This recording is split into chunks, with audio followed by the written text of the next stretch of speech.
walk away from me.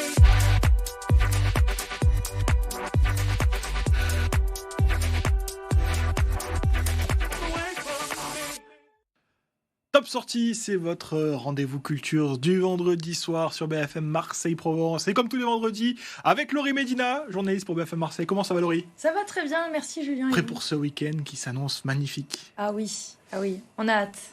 Dans un instant, on aura tous les rendez-vous de ce week-end et on accueillera aussi Maxime Marneau. Bonsoir. Bonsoir Julien. Des rencontres du 9e art qui fête sa 20e édition cette saison. Merci beaucoup d'être avec nous. On passe avant toute chose au rendez-vous de Laurie.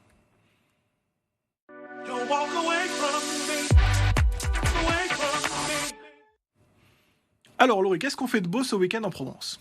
Eh bien Julien, première idée sortie du côté de la Barbin au Rocher Mistral qui organise son carnaval provençal. Au programme atelier maquillage, fabrication de masques et défilé avec musiciens, jongleurs, acrobates et bien sûr à la fin de journée, le jugement de Caramantran, on le sait, le fameux, la figure provençale du carnaval qui sera jugé, qui devra répondre de ses actes devant le peuple, évidemment.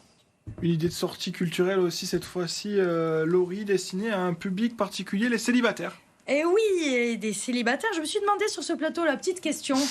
Pour un premier date, pour un premier rencard ou rendez-vous, vous emmèneriez il ou elle à quel endroit ? Au restaurant, c'est bien. Au restaurant ou au cinéma. Moi, j'ai cinéma. rencontré ma femme pour un rendez-vous au cinéma. Ah, magnifique. En tout cas, l'application Appen propose que l'on se rencontre au musée du 6 au 12 avril. L'application de rencontre s'associe avec plusieurs musées de France, dont le MUSEM à Marseille. Les détenteurs de l'application pourront, sous présentation de l'application, accéder et se rendre au musée gratuitement. Alors, est-ce que l'exposition Bonne Mère va faire vibrer de jeunes amoureux ? On ne le sait pas, peut-être, on l'espère. En tout cas, c'était une chouette idée sortie. Il en manquait une. Vous avez fait un petit inversement, Julien, pour ne pas dévoiler les coulisses. Du côté de Saint-Rémy de Provence, une idée sortie dans les Alpilles. Dans les Alpilles, du côté, une exposition pour la légende du rock, une des légendes du rock, Freddie Mercury, l'exposition qui démarre ce week-end et qui aura lieu jusqu'au 11 octobre, l'occasion de découvrir l'artiste, cette icône internationale, autour de plus de 150 photos inédites qui retracent sa carrière et ses moments emblématiques, la naissance de Queen, le mythique Live Aid de 85, mais aussi des projets plus personnels. Vraiment, c'est à ne pas manquer, avec en plus des objets très sympathiques, vous verrez. Vous allez le programme de ce week-end en Provence. Qu'est-ce que vous choisissez Maxime Arnaud ? L'expo Freddie Mercury, ça a l'air d'être super, ça. Ouais. Voilà, vous avez le programme, vous avez des infos. Merci beaucoup Laurie pour tous ces rendez-vous. On passe à l'invité de Top Sortie.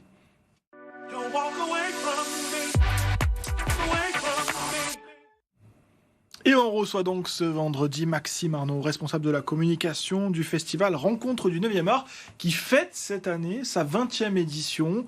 Est-ce que vous pouvez déjà nous présenter ce que sont ces Rencontres du 9e art ? Alors effectivement, les Rencontres du 9e art, ça fait déjà quelques années qu'elles existent. C'est un festival un peu atypique, un peu particulier. C'est vrai que les gens ont souvent l'image d'un festival où c'est un salon dédicace, où on se retrouve avec des gens, des auteurs et des autrices derrière des tables qui dédicacent. Nous, depuis que le festival existe, on essaie de proposer un autre format. Et c'est vrai que ça dure pendant 2 mois. Déjà, ça, c'est assez atypique pour un festival. Et en fait, on propose une sorte de parcours à travers la ville. On va pouvoir voir des expositions, il y a des ateliers, enfin, tout un tas de choses pour les petits et les grands. Ce qu'on peut dire aussi autour du festival, c'est que c'est pas uniquement BD, c'est aussi art associé. Mais qu'est-ce que ça veut dire ? Ah oui, c'est vrai. Ça, c'est un peu notre sous-titre des Rencontres du 9e art. Pourquoi BD et art associé ? Tout simplement parce qu'aujourd'hui, les auteurs et autrices de BD sont un peu au carrefour de tout un tas de pratiques. C'est-à-dire qu'ils font pas seulement des livres et des albums. Ils peuvent aussi faire du dessin de presse, ils peuvent faire du film d'animation, ils peuvent faire du storyboard pour le cinéma. Enfin, voilà, il y a tout un tas de pratiques. Donc, on essaie aussi de montrer ça, qu'il y a des passerelles. On peut aussi faire du street art. Enfin, il y a vraiment tout un tas de passerelles qui sont possibles. Donc, on essaie de montrer cette diversité. Vers quelle tendance évoluent les BD de nos jours ?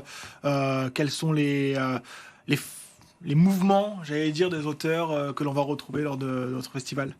La bande dessinée est un monde qui est très très vivant et très vivace, où il se passe énormément de choses en même temps. Là, ce qu'on peut dire en vraie tendance depuis maintenant plusieurs années, c'est que la BD est en train de se féminiser de manière très importante et très exponentielle. Il y a beaucoup d'autrices qui apparaissent, et puis qui ont un traitement un petit peu différent par rapport au sujet. Il y a beaucoup de BD documentaires, mais qui ont toujours une approche un peu à la fois drôle, à la fois humoristique, où il y a un petit peu de distance. Donc on a vraiment une sensibilité très différente entre les filles et puis les auteurs garçons qui existent depuis déjà, qui sont installés depuis longtemps. Mais c'est des vraies différences. On a beaucoup d'auteurs provençaux, on en a reçu quelques-uns ici, on a cette chance. Est-ce que c'est un vivier en fait, la Provence? Clairement, on est dans une région qui est assez dingue au niveau. Il y a beaucoup de gens qui sont soit originaires d'ici, soit qui sont venus s'installer. On a beaucoup d'auteurs parisiens et parisiennes qui sont venus s'installer.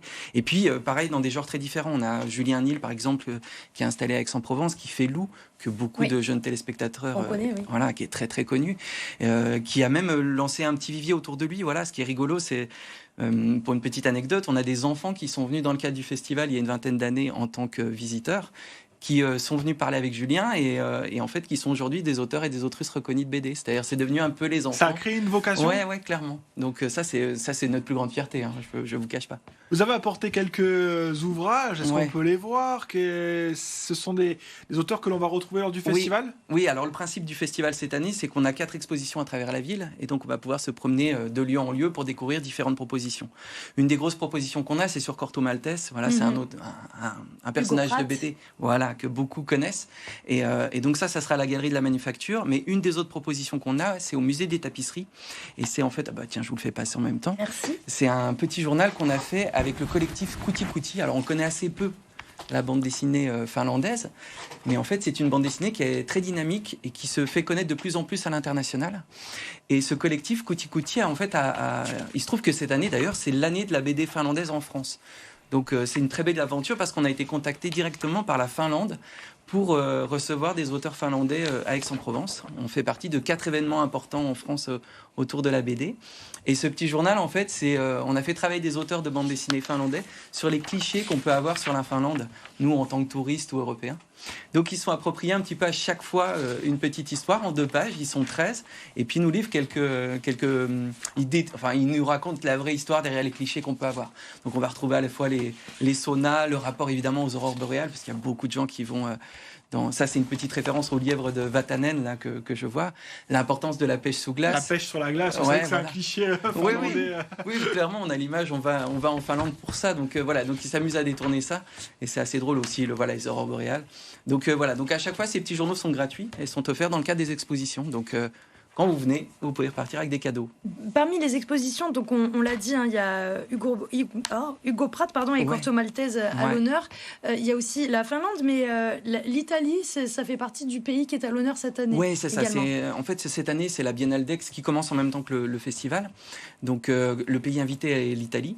Donc, qui de mieux que de prendre Hugo Pratt, qui est un peu l'auteur italien le plus connu en termes de bande dessinée, et de faire une exposition autour de Corto Maltese. En plus, on a une vraie chance, c'est qu'on a travaillé avec Patrizia Zanotti, qui était la coloriste de Hugo Pratt, et qui nous a permis d'aller fouiller dans les archives du génie, parce que c'est un génie, Hugo Pratt.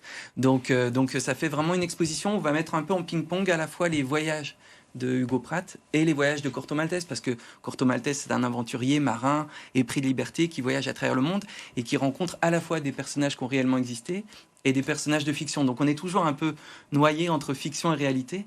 Et donc là, ça fait vraiment un joli parallèle entre le créateur et son personnage. Est-ce qu'on va pouvoir rencontrer des auteurs? J'imagine que oui, mais quelles sont les têtes d'affiche pour le public amateur de BD que les visiteurs pourront rencontrer? Oui, alors c'est vrai que cette année, on en rencontre moins que les autres années, tout simplement parce qu'on fait moins week-end. Chaque année, généralement, on faisait un grand week-end de dédicaces. Il se trouve que cette année, il y a moins de lieux disponibles dans Aix-en-Provence. Donc, on a un peu plus étalé les propositions. Donc, l'idée, c'est de revenir un peu tous les week-ends et à chaque fois, vous aurez un plateau d'artistes différents. Donc, ça commence là, le 11 avril. Là, on reçoit Joëlle Jolivet. Joëlle Jolivet, c'est une jeune autrice, jeune autrice. Elle est jeune encore dans sa pratique, mais elle a déjà plus de 50 albums jeunesse à son actif. Ah oui, quand même. Voilà, donc c'est une personne qui compte dans la bande dessinée. À partir de quand on est un vieil auteur? Je n'irai pas sur ce terrain-là, Julien, je n'irai pas. Mais c'est vrai qu'elle est assez géniale et qu'en plus, elle a plein de pratiques très, très différentes. Elle travaille beaucoup en linogravure, qui est un type de gravure particulier. Elle fait beaucoup de livres pour la jeunesse et donc c'est elle qui va lancer les festivités de la BD à Aix-en-Provence ce week-end. Et puis après, chaque week-end, vous allez retrouver des rendez-vous avec différents auteurs. Ce qu'on peut dire, ce qui est intéressant chaque année, c'est que vous proposez des ateliers pour petits et grands. Et cette année, il y en a plus que d'habitude. Oui. Hein. Ben, comme on ne peut pas faire de dédicaces en masse cette année, on s'est dit plutôt que de se concentrer sur ça, on va essayer de développer au maximum les ateliers pour les enfants. Parce que c'est un peu aussi les auteurs de demain, comme je vous racontais tout à l'heure. Donc cette année, on fait plus de 70 ateliers gratuits pour les enfants. L'idée étant de vraiment les inviter, je dirais, à mettre les mains dans le moteur, de leur faire pratiquer. Donc ils vont pouvoir pratiquer à la fois la gravure, la typographie, la cartographie, parce que les cartes ont une importance folle dans l'œuvre de Corto Maltese. Donc l'idée, c'est vraiment de les inviter à pratiquer la bande dessinée, soit avec des auteurs, soit avec nos propres équipes de médiateurs. Il y a des ateliers qui vont être aussi animés directement par les artistes. Donc ça, c'est une vraie chance. Et dans Aix-en-Provence, il y aura même un vrai kiosque à journaux, transformé pour l'occasion en kiosque à BD. Alors, c'est ça ? C'est exactement ça.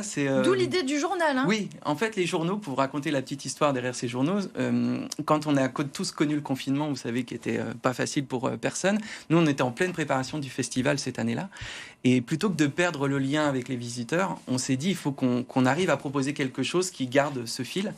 Et c'est les artistes qui nous ont lancé cette idée en disant, vous pourriez faire des journaux qui seraient distribués gratuitement. Ah, c'est chouette. Et donc, depuis, en fait, on a gardé ce truc-là. Donc, chaque année, il y a des journaux qui sortent. Aujourd'hui, on en a plus de 33 dans la collection. Ce sont des journaux gratuits, je tiens à le préciser. L'idée étant, de faire découvrir des univers graphiques différents à chaque fois. Des auteurs. Voilà. C'est des vraies cartes blanches à chaque fois. Les auteurs sont vraiment libres. On leur met pas un cahier des charges. Alors, ça prend différents formats. Là, par exemple, c'est un format un peu plus petit, qui est pour les enfants, où il y a à l'intérieur des coloriages, des jeux, un labyrinthe, etc. Et c'est avec une autrice qu'on va recevoir, qui s'appelle Gaëlle Almeras, qui travaille sur la biodiversité des forêts. On sait que la forêt est en train d'évoluer avec le super coloriage qu'elle nous a fait. Ça va plaire à mes enfants. Oui, c'est l'idée, c'est l'idée. Puis c'est quelqu'un d'adorable, Gaëlle, donc elle fait vraiment des super ateliers. Donc voilà, donc l'idée de ces journaux, c'est de proposer ça. Et donc le fameux kiosque, c'est un kiosque qui a été transformé en galerie par une association qui s'appelle l'association Automatic Art. Donc c'est une galerie miniature, on peut aller voir, ils ont une programmation à l'année qui est assez fantastique. Et le temps du festival, ça les a fait rigoler, et nous aussi, de retransformer le kiosque en un vrai kiosque à journaux. Et donc, vous allez pouvoir retrouver l'entièreté de tous les journaux du festival disponibles dans le kiosque. C'est Place Bellegarde à Aix-en-Provence. Merci beaucoup, Maxime Arnaud, d'avoir été sur le plateau de Top Sortie. Le festival Les Rencontres du 9e Art, c'est du 11 avril au 23 mai à Aix-en-Provence. Est-ce qu'il faut s'inscrire ou on peut venir vraiment en visiteur libre ? Alors, on peut venir en visiteur libre, mais si vous voulez participer aux ateliers, il faut absolument s'inscrire parce qu'il y en a beaucoup, mais il y a beaucoup de demandes. Donc, il faut aller sur le site du festival. Entièrement gratuit. Oui, c'est entièrement gratuit. Merci beaucoup d'avoir été avec nous. Merci Laurie, comme tous les vendredis, d'avoir été sur ce plateau. Vous restez avec nous dans un instant. On parle olympique de Marseille sur BFM Marseille-Provence. Don't walk away.